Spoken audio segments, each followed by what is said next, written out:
Hello everyone. इस video में हम लोग मैग्नेटिक प्रॉपर्टी के बारे में डिस्कशन करेंगे। ठीक है, अगर हमारे पास कोई सब्सटेंस है, अगर हमारे पास क्या है, एक सब्सटेंस है, तो ये सब्सटेंस क्या हो सकता है, या तो डायमैग्नेटिक हो सकता है, या तो क्या हो सकता है, पैरामैग्नेटिक हो सकता है।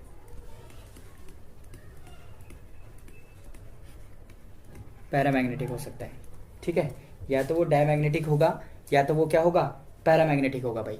ठीक है, तो देखो सबसे पहले हम डिस्कस करेंगे डायमैग्नेटिक सब्सटेंस क्या होता है। ठीक है, तो देखो डायमैग्नेटिक सब्सटेंस में हमेशा जो इलेक्ट्रॉन होते हैं वो क्या होते हैं, पेयर्ड होते हैं भाई। क्या होते हैं, पेयर्ड इलेक्ट्रॉन होते हैं। ठीक है, दूसरा, अगर डायमैग्नेटिक सब्सटेंस को मैग्नेटिक फील्ड में रखा जाता है, कहां रख रहे हैं, मैग्नेटिक फील्ड में।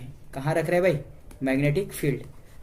तो वो मैग्नेटिक फील्ड में क्या करते हैं, मैग्नेटिक फील्ड के अपोजिट डायरेक्शन में क्या होता है, रिपेल कर लिए जाते हैं भाई। ठीक है, जिस कारण क्या होता है, उनका जो मैग्नेटिक फील्ड में वेट होता है ना, वो उनके ओरिजिनल वेट से हमेशा क्या होता है, कम होता है भाई। ठीक है, तो यानी कि जो डायमैग्नेटिक सब्सटेंस है उसका मैग्नेटिक फील्ड में जो नेट वेट होता है, क्या होता है, नेट वेट। नेट वेट होता है वो क्या होता है, एक्सपेक्टेड वेट, यानी कि in the absence of magnetic field जो वेट होता है उससे हमेशा क्या होता है, कम होता है भाई। क्या होता है, लेस होता है। ठीक है, अगला जो है, इसका जो मैग्नेटिक मूवमेंट होता है वो हमेशा क्या होता है, जीरो बोहर मैग्नेटॉन होता है भाई। ठीक है, याद रखना जो डायमैग्नेटिक सब्सटेंस की ससेप्टिबिलिटी होती है, वो ससेप्टिबिलिटी क्या होती है, जाई एम, जिसकी वैल्यू हमेशा क्या होती है, निगेटिव होती है भाई। रिमार्क रखना, याद रखना इस बात को, रिमार्क करके रख लो कि chi M for diamagnetic substance is always negative भाई। इस पे क्वेश्चन आ सकता है और मैं आपको कराऊंगा भी। पैरामैग्नेटिक सब्सटेंस क्या होता है, देखो पैरामैग्नेटिक सब्सटेंस नॉर्मली क्या होता है, इसमें एटलीस्ट वन या वन से ज्यादा भी हो सकते हैं भाई, अनपेयर्ड इलेक्ट्रॉन होनी चाहिए। क्या होनी चाहिए, अनपेयर्ड इलेक्ट्रॉन होनी चाहिए। ठीक है, तो देखो अगर हम इसे मैग्नेटिक फील्ड में रखते हैं तो मैग्नेटिक फील्ड की डायरेक्शन में ये क्या होता है, वीकली अट्रैक्ट होता है भाई। मैग्नेटिक फील्ड की डायरेक्शन में क्या होता है, वीकली अट्रैक्ट होता है। ठीक है, और एक बात और, अगर कोई चीज मैग्नेटिक फील्ड में अट्रैक्ट होती है, कोई भी चीज क्या होती है, अट्रैक्ट होती है, तो अट्रैक्ट होने के साथ साथ उसका जो वेट है, वेट क्या हो जाता है, इंक्रीज हो जाता है भाई। ठीक है, इंक्रीज हो जाता है। इसका मीन्स अगर मैग्नेटिक फील्ड में पैरामैग्नेटिक सब्सटेंस का वेट जो होता है वो एब्सेंस ऑफ मैग्नेटिक फील्ड में जो वेट होगा उससे हमेशा क्या हो जाएगा, ज्यादा हो जाएगा भाई। ठीक है, तो देखो तो डिस्कस करते हैं डायमैग्नेटिक सब्सटेंस। तो आपको बताया था डायमैग्नेटिक सब्सटेंस में हमेशा क्या होता है, पेयर्ड इलेक्ट्रॉन होते हैं भाई। ठीक है, डायमैग्नेटिक सब्सटेंस को क्या किया जाता है, मैग्नेटिक फील्ड में प्लेस किया गया तो याद रखना वो हमेशा क्या होता है, फील्ड के अपोजिट डायरेक्शन में क्या होता है, रिपेल कर लिए जाते हैं भाई। ठीक है, अगर हम उनका वेट देखें तो याद रखना मैग्नेटिक फील्ड में जो वेट है उनका हमेशा लेस होता है, less than that expected in absence of magnetic field.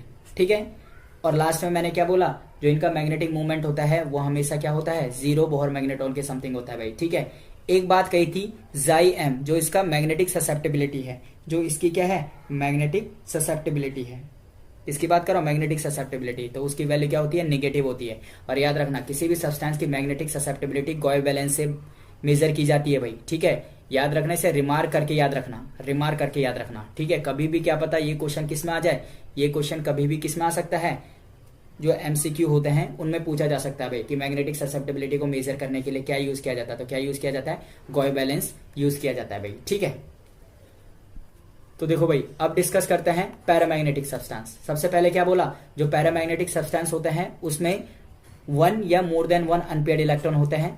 अगर हम उसे मैग्नेटिक फील्ड में प्लेस करते हैं तो याद रखना वो मैग्नेटिक फील्ड की डायरेक्शन में वीकली क्या होते हैं, अट्रैक्ट होते हैं भाई, जिसका कारण उनका जो वेट है वो क्या होता है, इंक्रीज हो जाता है भाई। ठीक है, अगर मैं बात करूं पैरामैग्नेटिक सब्सटेंस की तो एब्सेंस ऑफ मैग्नेटिक फील्ड अगर वेट कंपेयर करूं और in the presence of magnetic field weight compare करो भाई, तो in the presence of magnetic field हमेशा वेट क्या रहेगा, ज्यादा ही रहेगा भाई। ठीक है, अगर हमने बोला मैग्नेटिक मूवमेंट की बात करूं तो याद रखना ये हमेशा क्या होता है, नॉन जीरो होता है भाई। एक बात और भाई, अगर मेरे पास पैरामैग्नेटिक सब्सटेंस है तो उसमें क्या होगा, जो मैग्नेटिक मूवमेंट वेक्टर्स होते हैं वो रैंडमली क्या होते हैं भाई, वो रैंडमली ओरिएंट होता है भाई, रैंडमली ओरिएंट होते हैं, जिस कारण उसका मैग्नेटिक मूवमेंट क्या होता है, जीरो होता है। तो पैरामैग्नेटिक सब्सटेंस अगर एब्सेंस ऑफ मैग्नेटिक फील्ड है तो उसके जो सारे मैग्नेटिक मूवमेंट वेक्टर हैं, जो ये बात कर रहा हूं मैग्नेटिक मूवमेंट वेक्टर, वो हमेशा क्या होते हैं, रैंडमली ओरिएंट होते हैं, जिसके कारण उसका मैग्नेटिक मूवमेंट कितना होता है, जीरो होता है। लेकिन in presence of magnetic field, in presence of magnetic field, ठीक है, क्या होता है, उनके जो मैग्नेटिक मूवमेंट वेक्टर हैं वो एक डायरेक्शन में अलाइन होना शुरू होते हैं, ठीक है। अब इसका मैग्नेटिक मूवमेंट क्या हो जाता है, नॉन जीरो होता है भाई, ठीक है।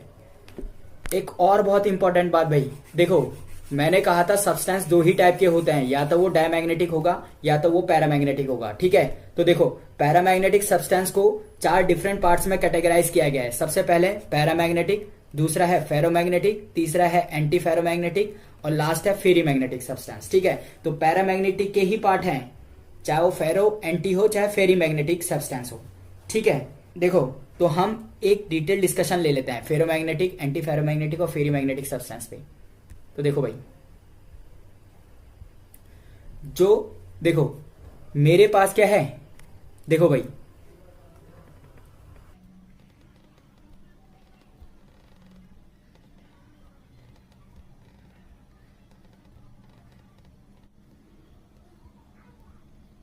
देखो भाई, अगर मेरे पास पैरामैग्नेटिक सब्सटेंस है तो मैंने क्या बोला था, इनके जो डायपोल मूवमेंट के वेक्टर्स होते हैं वो क्या होते हैं, रैंडमली ओरिएंट होते हैं भाई, क्या होते हैं, रैंडमली ओरिएंट होते हैं, किसी भी डायरेक्शन में ओरिएंट हो सकते हैं, ठीक है। ये पैरामैग्नेटिक सब्सटेंस है, एब्सेंस ऑफ मैग्नेटिक फील्ड है, तो म्यू इज इक्वल टू क्या हो जाएगा, जीरो। इसको मैंने क्या बोला है, पैरामैग्नेटिक सब्सटेंस, पैरामैग्नेटिक सब्सटेंस, ठीक है। ये एब्सेंस ऑफ मैग्नेटिक फील्ड है भाई। लेकिन अगर इन the presence of magnetic field की बात करूं तो ये क्या होगा, सारे एक ही डायरेक्शन में अलाइन होना शुरू हो जाएंगे और क्या हो जाएगा, मैग्नेटिक मूवमेंट नॉन जीरो हो जाएगा भाई, ठीक है। तो पैरामैग्नेटिक की प्रॉपर्टी ये है। अगर मैं बात करता हूं फेरोमैग्नेटिक सब्सटेंस की, तो फेरोमैग्नेटिक सब्सटेंस में भी पहले रैंडमली ओरिएंटेड रहता है, but in the presence of magnetic field ये क्या हो जाते हैं, एक ही डायरेक्शन में अलाइंड हो जाते हैं भाई, इन the presence of magnetic field, ठीक है। इन the presence of magnetic field ये एक ही डायरेक्शन में क्या हो जाता है, अलाइंड हो जाता है भाई, ठीक है। तो देखो पैरामैग्नेटिक सब्सटेंस ही फेरोमैग्नेटिक सब्सटेंस में क्या होता है, कन्वर्ट होता है भाई। तो देखो जाई एम जो मैग्नेटिक ससेप्टेबिलिटी है, देखो अगर मैंने पैरामैग्नेटिक सब्सटेंस, मेरे पास कौन सा सब्सटेंस है, पैरामैग्नेटिक सब्सटेंस है भाई, पैरामैग्नेटिक सब्सटेंस है, ठीक है। अगर मैंने पैरामैग्नेटिक सब्सटेंस का टेम्परेचर डिक्रीज किया तो इसकी मैग्नेटिक ससेप्टेबिलिटी क्या हो जाती है, इंक्रीज हो जाती है भाई। देखो भाई इसे एक ग्राफ के थ्रू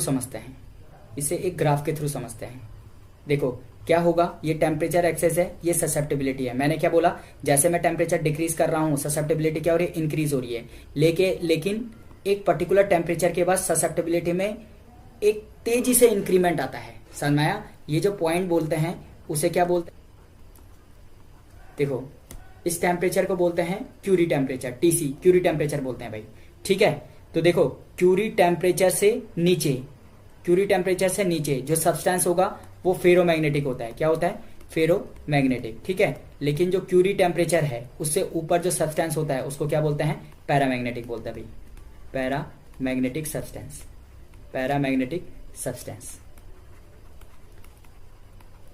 ठीक है। तो फेरोमैग्नेटिक सब्सटेंस क्या हुआ भाई, तो यानी कि बिलो अ क्रिटिकल टेम्परेचर, मैं इसकी बात करूंगा बिलो अ क्रिटिकल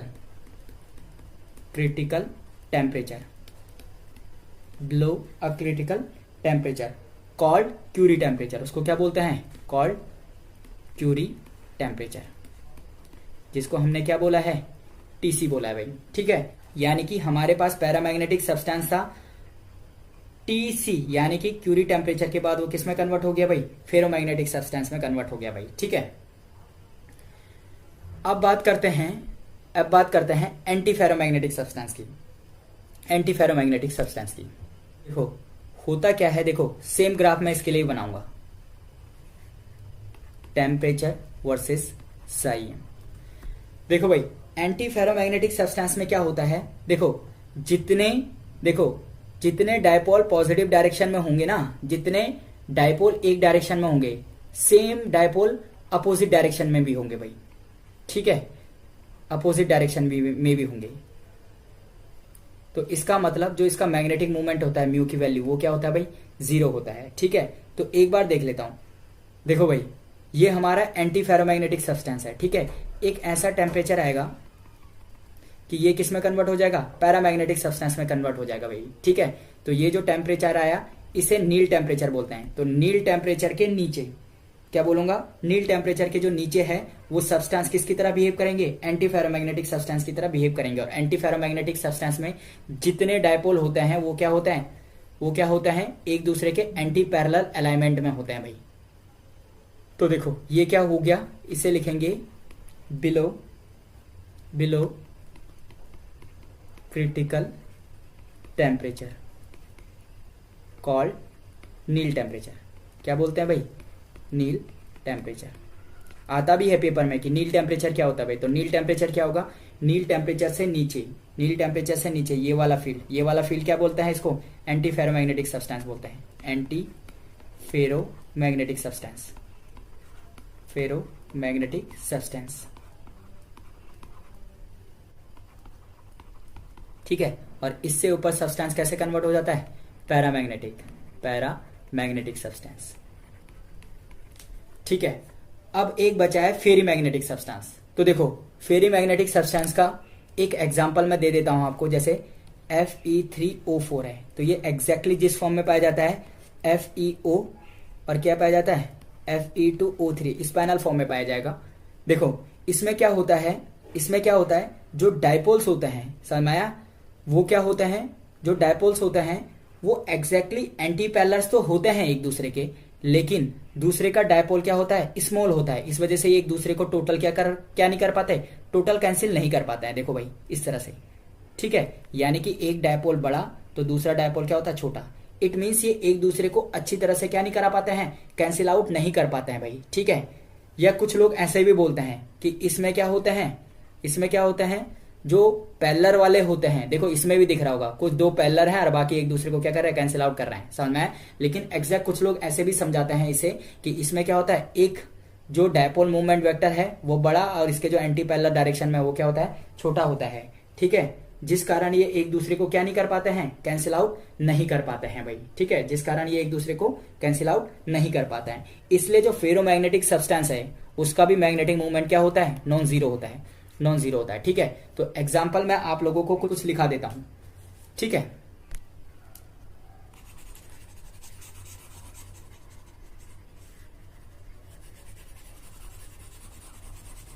तो देखो भाई सबसे पहले एग्जाम्पल लिखाते हैं पैरामैग्नेटिक सब्सटेंस से। तो पैरामैग्नेटिक सब्सटेंस के एग्जाम्पल यहां पे लिख रखे हैं। जो सोडियम होता है, सोडियम हो गया मेटल की बात, सोडियम हो गया, हमारे पास ऑक्सीजन हो गया और हाइड्रोजन हो गया, हाइड्रोजन। ठीक है, ये सारे के सारे क्या हैं, पैरामैग्नेटिक सब्सटेंस है। अगर मैं बात करता हूं फेरोमैग्नेटिक सब्सटेंस की, तो ये हो गया आयरन, कोबाल्ट हो गया, निकिल हो गया, होलियम हो गया, डिस्प्रोसियम हो गया। ठीक है, ये वाले होते हैं।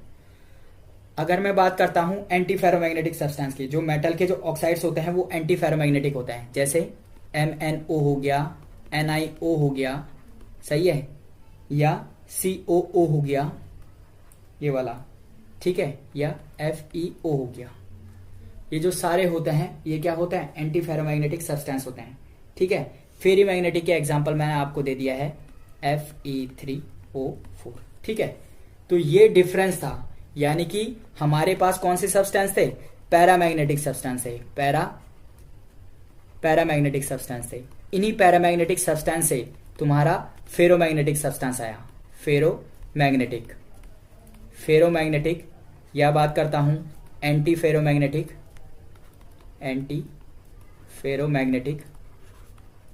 और क्या आया, फेरी मैग्नेटिक सब्सटेंस आया।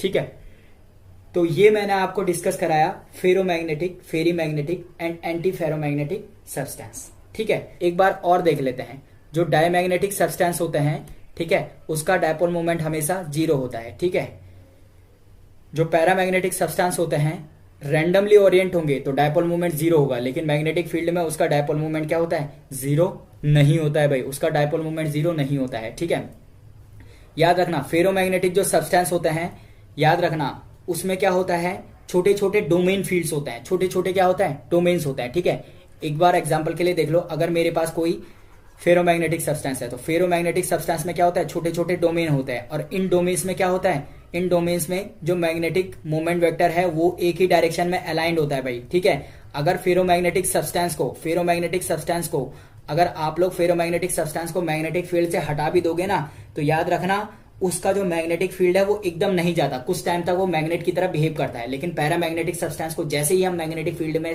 हटाते हैं, मैग्नेटिक फील्ड से हटाते हैं, तो उसका मैग्नेटिक प्रॉपर्टी क्या हो जाता है, खत्म हो जाता है भाई। यही दोनों में डिफरेंस है भाई, यही दोनों में डिफरेंस है। क्या डिफरेंस है, पैरामैग्नेटिक सब्सटेंस को मैग्नेटिक फील्ड से हटाने पे उसमें जो मैग्नेटिक कैरेक्टर है वो खत्म हो जाता है, जबकि फेरोमैग्नेटिक सब्सटेंस में अगर हम उसे मैग्नेटिक फील्ड से हटा रहे हैं तो उसका मैग्नेटिक कैरेक्टर एकदम से जाकर के खत्म नहीं होता है। ठीक है, फिर फेरीमैग्नेटिक सब्सटेंस मैंने क्या बोला, उसमें डायपोल एक दूसरे के एग्जैक्टली एंटी पैरेलल नहीं होते हैं, मतलब एक ऊपर एक नीचे, एक ऊपर एक नीचे नहीं होते हैं। समझना, इसके लिए मैंने दो बताया, या तो एक डायपोल ऊपर और नीचे वाला जो डायपोल होगा वो क्या होगा, छोटा होगा, जो एक दूसरे को कंपनसेट नहीं कर पाएंगे और मैग्नेटिक मूवमेंट क्या हो जाएगा, नॉन जीरो होगा। ठीक है, या अनइक्वल नंबर में वो एक दूसरे के क्या है, अनइक्वल नंबर में अलाइनमेंट है, जैसे एक ऊपर एक नीचे, एक ऊपर और एक नीचे, ये दोनों एक दूसरे को कैंसिल, ये दोनों के दोनों एक दूसरे को कैंसिल, ये बच गए भाई। समझ में आया, तो इसका मैग्नेटिक मूवमेंट है तो कम, फेरोमैग्नेटिक जैसा नहीं है, समझ में आया, लेकिन क्या है, जीरो भी नहीं है भाई। ठीक है, और लास्ट बचा एंटी फेरोमैग्नेटिक सब्सटेंस। तो एंटी फेरोमैग्नेटिक सब्सटेंस में क्या होता है, जितने जितने वेक्टर होंगे वो एक दूसरे को क्या कर रहे होंगे, कंपनसेट कर रहे होंगे। मतलब अगर एक का डायपोल मूवमेंट वेक्टर ऊपर को है तो दूसरे का कहाँ होगा, नीचे, ये अगर ऊपर को है तो ये क्या आएगा, नीचे, दोनों कैंसिल आउट होकर के मैग्नेटिक मूवमेंट कितना बना देगा, जीरो। तो एग्जाम्पल के लिए क्या आएगा, जो मेटल के ऑक्साइड्स हैं। ठीक है, नेक्स्ट है मैग्नेटिक ससेप्टिबिलिटी। तो जो मैग्नेटिक ससेप्टिबिलिटी होती है वो क्या होती है भाई, एक बार देखो, मैग्नेटिक ससेप्टिबिलिटी की मैं डेफिनेशन लिखा लेता हूं। देखो, वो होता है द डिग्री और या एक्सटेंट बोल सकता है इसको, the degree or extent to which a substance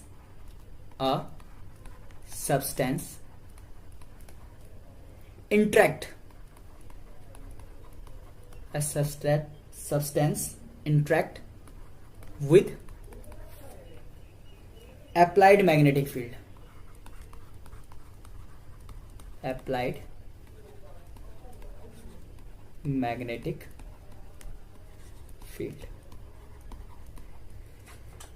ठीक है, the degree to which a substance interact with applied magnetic field is called magnetic susceptibility, is called magnetic susceptibility, is called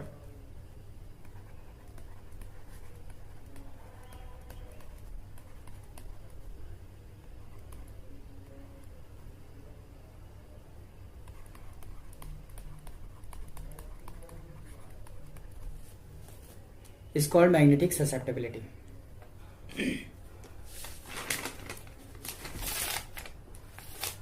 तो देखो भाई, याद रखना जो मैग्नेटिक ससेप्टिबिलिटी है for paramagnetic substance,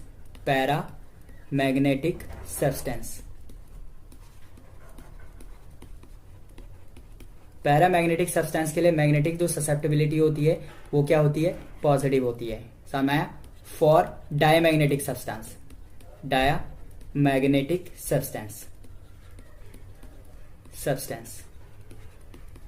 के लिए जो मैग्नेटिक ससेप्टिबिलिटी होती है वो क्या होती है भाई, जाइम की वैल्यू क्या होती है, निगेटिव। ये मैं ऑलरेडी आपको बता चुका हूं।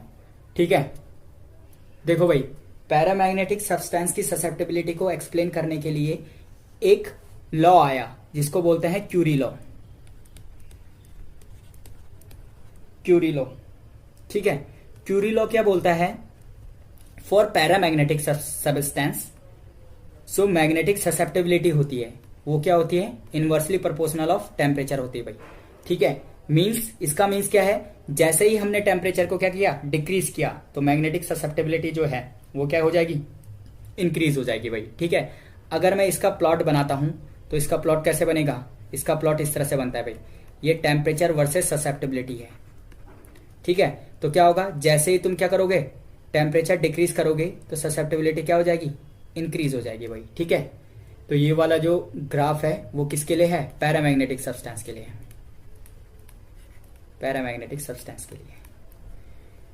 ठीक है, लेकिन जो ये रूल है वो फेरोमैग्नेटिक, फेरीमैग्नेटिक और एंटी फेरीमैग्नेटिक सब्सटेंस के लिए क्या हो गया, थोड़ा मॉडिफाइड हुआ भाई। उस रूल को बोलते हैं वीस क्यूरी लॉ। देखो भाई, जो पैरामैग्नेटिक सब्सटेंस है उनके लिए क्यूरीज लॉ है। ठीक है, हमारे पास क्या है, हमारे पास फेरोमैग्नेटिक सब्सटेंस भी है। कौन से सब्सटेंस है, फेरोमैग्नेटिक, चाहे हम बात करें एंटी फेरोमैग्नेटिक, एंटी फेरीमैग्नेटिक, एंड हमारे पास क्या है, फेरी मैग्नेटिक सब्सटेंस है, फेरी मैग्नेटिक सब्सटेंस है।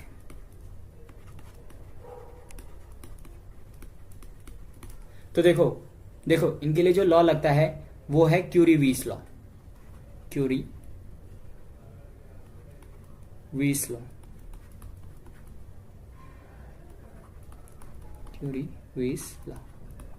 ठीक है, देखो भाई क्यूरी-वीस लॉ क्या बोलता है ये मैं आपको बता देता हूं।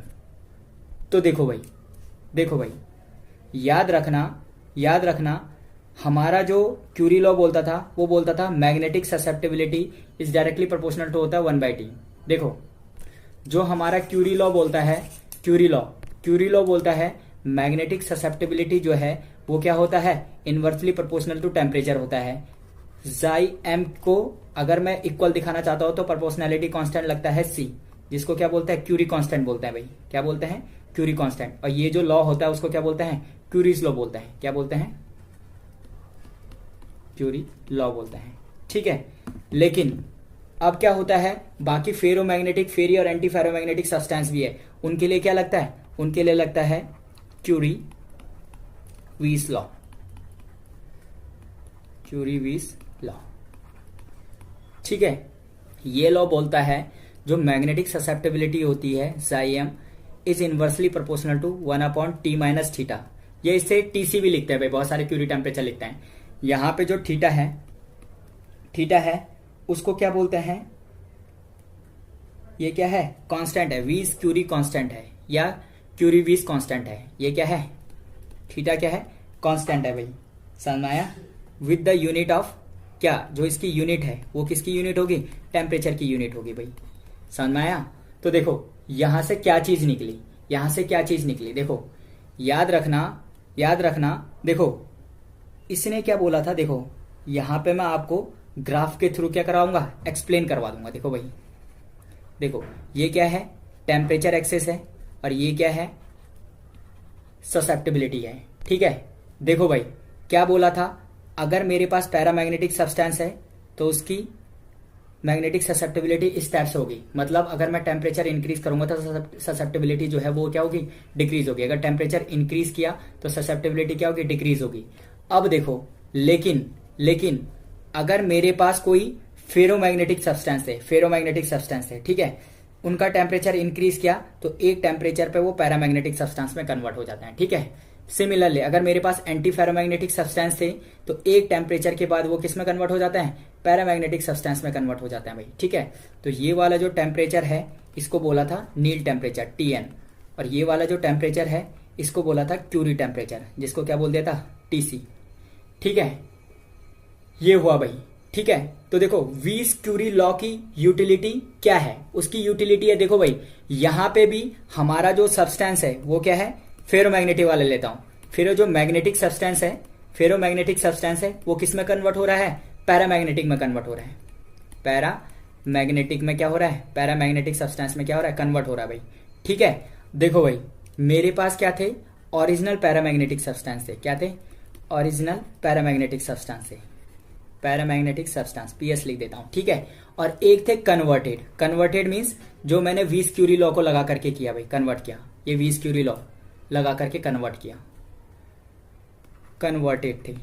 ठीक है, मींस फेरोमैग्नेटिक सब्सटेंस का क्या किया, फेरो का हमने टेम्परेचर इंक्रीज कर दिया, टेम्परेचर इंक्रीज करने के बाद ये पैरामैग्नेटिक सब्सटेंस में कन्वर्ट हो गया। ठीक है, तो क्या इस पैरामैग्नेटिक सब्सटेंस की जो ससेप्टिबिलिटी है वो क्या है, नॉर्मल पैरामैग्नेटिक सब्सटेंस जैसी ही है या उससे कुछ ज्यादा है या कम है। ठीक है, देखो भाई जो वीस क्यूरी लॉ का जो यूटिलिटी है वो यही है। इसमें क्वेश्चन क्या था कि जो हमारे कन्वर्टेड पैरामैग्नेटिक सब्सटेंस है उसकी जो ससेप्टिबिलिटी है वो ओरिजिनल जैसा ही है या कुछ अलग है। तो देखो यहां पर से क्या किया, जैसे ही हमने टेम्परेचर क्या किया था, इंक्रीज किया है, तो ये क्या हो गया, पैरामैग्नेटिक में कन्वर्ट हो गया। लेकिन याद रखना ये पैरामैग्नेटिक सब्सटेंस इनकी जो ससेप्टिबिलिटी है हमेशा जो ओरिजिनल पैरामैग्नेटिक सब्सटेंस है उनसे ज्यादा ही है भाई। ठीक है, या अगर हमारे पास कोई एंटी पैरामैग्नेटिक सब्सटेंस थे, तुमने उसको क्या कर दिया, हीटअप किया, तो हीटअप करने के बाद वो पैरामैग्नेटिक में कन्वर्ट हो गया।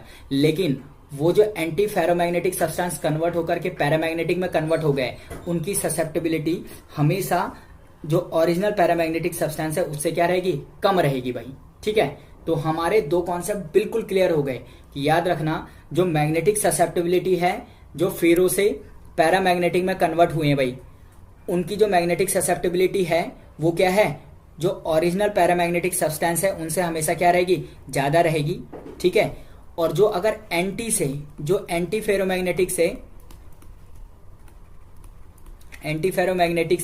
पैरामैग्नेटिक बने हैं भाई, क्या बने हैं, पैरामैग्नेटिक सब्सटेंस बने हैं। ठीक है, उनकी जो ससेप्टिबिलिटी है वो ओरिजिनल पैरामैग्नेटिक सब्सटेंस से क्या होती है, कम होती है भाई। ठीक है, ये है क्यूरी-वीस लॉ की यूटिलिटी। समझ में आया, जो कन्वर्टेड फॉर्म ऑफ पैरामैग्नेटिज्म है ना उसको समझाता है भाई ये। ठीक हो गया, तो देखो इनके लिए मैं आपको क्या करा देता हूं, ओरिजिनल कर्व दे देता हूं भाई। तो देखो plots of magnetic susceptibility versus temperature. ठीक है, तो देखो मैंने आपको बताया था कि ये फेरोमैग्नेटिक सब्सटेंस है, जैसे जैसे हीटअप किया तो ये किस में कन्वर्ट हो गया, पैरामैग्नेटिक सब्सटेंस में कन्वर्ट हो गया भाई। याद रखना ये ग्राफ कभी भी पूछे जा सकते हैं, ये जाइएम है। ठीक है, पैरामैग्नेटिक सब्सटेंस का इस तरह से होता है, एंटी फेरोमैग्नेटिक सब्सटेंस को इंक्रीज किया टेम्परेचर, देन वो किस में कन्वर्ट हो गए, पैरा में हो गए। फिर मैंने क्या बोला था, वीस क्यूरी लॉ बताता है कि याद रखना जो फेरोमैग्नेटिक सब्सटेंस होते हैं जब वो पैरामैग्नेटिक सब्सटेंस में कन्वर्ट होते हैं तो कन्वर्टेड पैरामैग्नेटिक सब्सटेंस की जो ससेप्टिबिलिटी होती है वो नॉर्मल पैरामैग्नेटिक या ओरिजिनल पैरामैग्नेटिक सब्सटेंस से क्या होती है, इंक्रीज होती है। सिमिलरली यहां से जो एंटी फेरोमैग्नेटिक से पैरामैग्नेटिक बने हैं तो उनकी जो ससेप्टिबिलिटी है वो ओरिजिनल पैरामैग्नेटिक जो सब्सटेंस है उसकी ससेप्टिबिलिटी से क्या होती है, कम होती है। दिख रहा होगा आपको ये वाला ग्राफ और इसके ऊपर वाला ये वाला ग्राफ, दोनों में डिफरेंस है ना। कौन सा वाला कम है, ये एंटी वाला कम है जो एंटी से पैरामैग्नेटिक बना है। ठीक है, तो देखो ये वाला बना ग्राफ। बात याद रखना, अगर फेरो से कहां बन जाए, पैरामैग्नेटिक बन जाए, पैरामैग्नेटिक बन जाए भाई। ठीक है, तो ये जो टेम्परेचर, जिस टेम्परेचर पे कन्वर्जन हुआ है उसको बोलते हैं क्यूरी टेम्परेचर, क्यूरी टेम्परेचर। ठीक है, बहुत ध्यान से याद रखना। अगर याद रखो अगर एंटी फेरोमैग्नेटिक से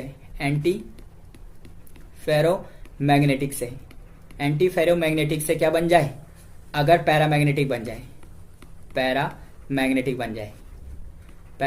बन जाए तो जो टेम्परेचर है उस टेम्परेचर को क्या बोलेंगे, नील टेम्परेचर।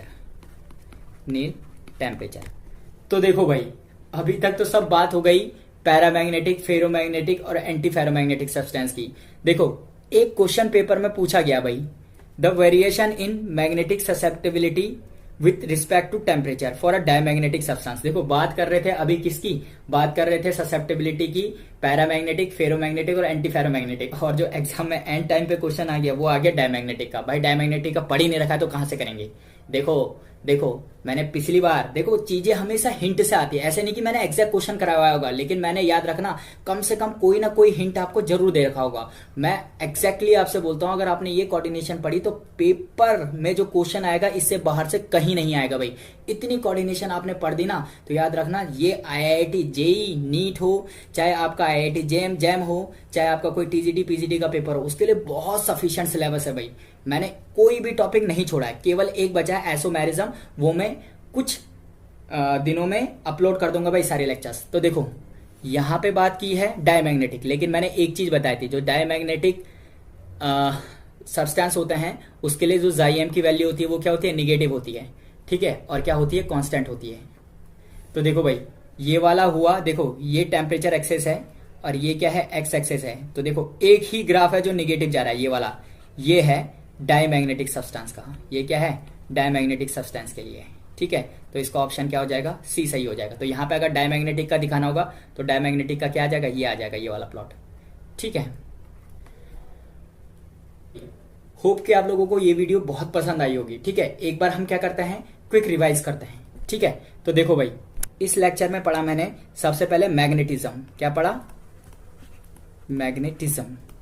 उसने क्या बोला, कोई भी सब्सटेंस है वो दो टाइप के होता है, या तो वो क्या होता है, डायमैग्नेटिक होता है, डायमैग्नेटिक होता है, या तो क्या होता है, पैरामैग्नेटिक होता है। क्या होता है, पैरामैग्नेटिक होता है, ठीक है। तो जो डायमैग्नेटिक सब्सटेंस है उसका मैग्नेटिक मूवमेंट कितना होता है, हमेशा जीरो होता है। उसमें पेयर्ड इलेक्ट्रॉन होता है, मैग्नेटिक फील्ड में रखे जाते हैं तो मैग्नेटिक फील्ड के अपोजिट डायरेक्शन में रिपेल कर लिए जाते हैं, और उनका जो वेट होता है वो मैग्नेटिक फील्ड में क्या होता है, एक्सपेक्टेड वेट से क्या होता है, कम होता है भाई। सेम पैरामैग्नेटिक सब्सटेंस, म्यू की वैल्यू क्या होती है, अगर वो नॉर्मल किसी मैग्नेटिक फील्ड में नहीं रखे गए हैं तो उसका जो मैग्नेटिक मूवमेंट होता है जीरो। लेकिन अगर वो मैग्नेटिक फील्ड में रख दिया तो वो क्या होता है, मैग्नेटिक फील्ड की डायरेक्शन में क्या होता है, वीकली अट्रैक्ट होते हैं, जिस कारण उसका जो मैग्नेटिक मूवमेंट है वो क्या हो जाता है, नॉन जीरो। और अगर अट्रैक्ट हो रहा है तो अट्रैक्ट होने के कारण याद रखना उसका जो वेट है, नेट वेट है, वो क्या हो जाएगा, इंक्रीज हो जाएगा भाई। नेट वेट क्या हो जाएगा, इंक्रीज हो जाएगा। इट मींस जो पैरामैग्नेटिक सब्सटेंस है उनका वेट मैग्नेटिक फील्ड में क्या होता है, एक्सपेक्टेड वेट से क्या होता है, ज्यादा होता है भाई, ठीक है।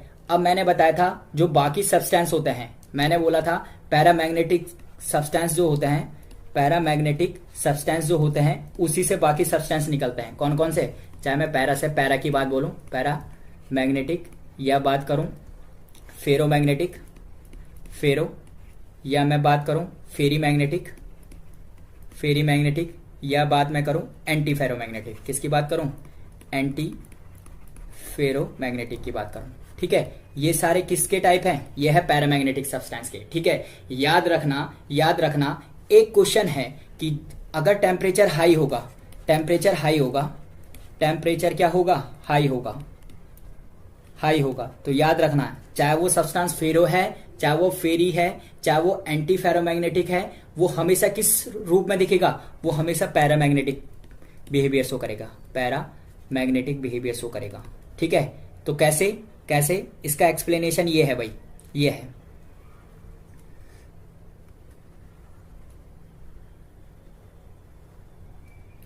ये भाई, ये क्या था, साई एम, और ये क्या था, टी। देखो भाई, देखो हाई टेम्परेचर है, देखो ये वाला टेम्परेचर क्या था, नील टेम्परेचर टीएन, ये वाला जो टेम्परेचर था उसको क्या बोल दिया है, टीसी।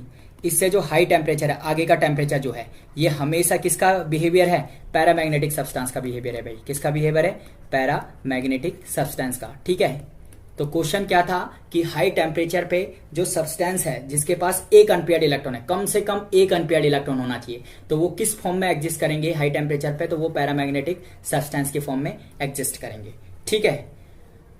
एक इंपॉर्टेंट बात मैंने आपको बताई थी, साई एम जो मैग्नेटिक ससेप्टिबिलिटी है वो पैरामैग्नेटिक के लिए क्या होता है, पॉजिटिव होता है, और जो डायमैग्नेटिक सब्सटेंस है उसके लिए क्या होता है, निगेटिव होता है। ये जाइएम पैरामैग्नेटिक सब्सटेंस का इनवर्सली प्रोपोर्शनल होता है टेम्परेचर के, सही है। जाइएम इज इक्वल टू क्या होता है, C/T। इसे क्यूरी लॉ बोलते हैं। विस क्यूरी लॉ क्या है, विस क्यूरी लॉ किसके लिए लगता है, फेरो, फेरी और एंटी फेरोमैग्नेटिक सब्सटेंस के लिए। वो क्या बोलता है, मैग्नेटिक ससेप्टिबिलिटी क्या होता है, T-θ होता है, ठीक है। ये जो थीटा होता है, ये जो थीटा है, ठीक है भाई, ये थीटा, देखो भाई यहाँ पे जो थीटा है वो थीटा क्या है, पॉजिटिव है, किसके लिए, फेरोमैग्नेटिक सब्सटेंस के लिए, फेरोमैग्नेटिक। लेकिन थीटा क्या है, निगेटिव है, किसके लिए, एंटी और फेरीमैग्नेटिक के लिए, एंटी और फेरीमैग्नेटिक सब्सटेंस के लिए, ठीक है। ये जो लॉ है वो वीस क्यूरी लॉ है भाई। उसने क्या बोला था, अगर कोई चीज फेरोमैग्नेटिक से पैरामैग्नेटिक में कन्वर्ट हो रही है तो जो कन्वर्टेड पैरामैग्नेटिक सब्सटेंस है वो ओरिजिनल पैरामैग्नेटिक सब्सटेंस से क्या रहेंगे, उसकी जो मैग्नेटिक ससेप्टिबिलिटी है वो हमेशा क्या रहेगी, हाई रहेगी। सिमिलरली अगर एंटी फेरोमैग्नेटिक से कोई पैरामैग्नेटिक बन रहा है तो जो कन्वर्टेड पैरामैग्नेटिक सब्सटेंस है ये वाले, उनकी जो ससेप्टिबिलिटी है इस ओरिजिनल वाले से हमेशा क्या रहेगी, कम रहेगी भाई, ठीक है। ये बातें मैंने आपको क्या कर दी है, बिल्कुल क्लियर कर दी है भाई, ठीक है। और एक और प्लॉट बताया था मैंने आपके लिए जो बहुत इंपॉर्टेंट था, जो एक बार पेपर में आ चुका है, साइएम वर्सेस T4 किसके लिए, डायमैग्नेटिक सब्सटेंस के लिए। तो वो क्या हो जाएगा, इस तरह से होता है भाई, क्योंकि Xm की वैल्यू, ये टेम्परेचर एक्सेस ये कर लो, Xm की जो वैल्यू है वो क्या होती है, डायमैग्नेटिक सब्सटेंस के लिए क्या होती है, निगेटिव होती है, और parallel to the temperature axis होती है भाई, ठीक है। होप कि आप लोगों को ये वीडियो काफी पसंद आई होगी। Thanks for watching, happy learning.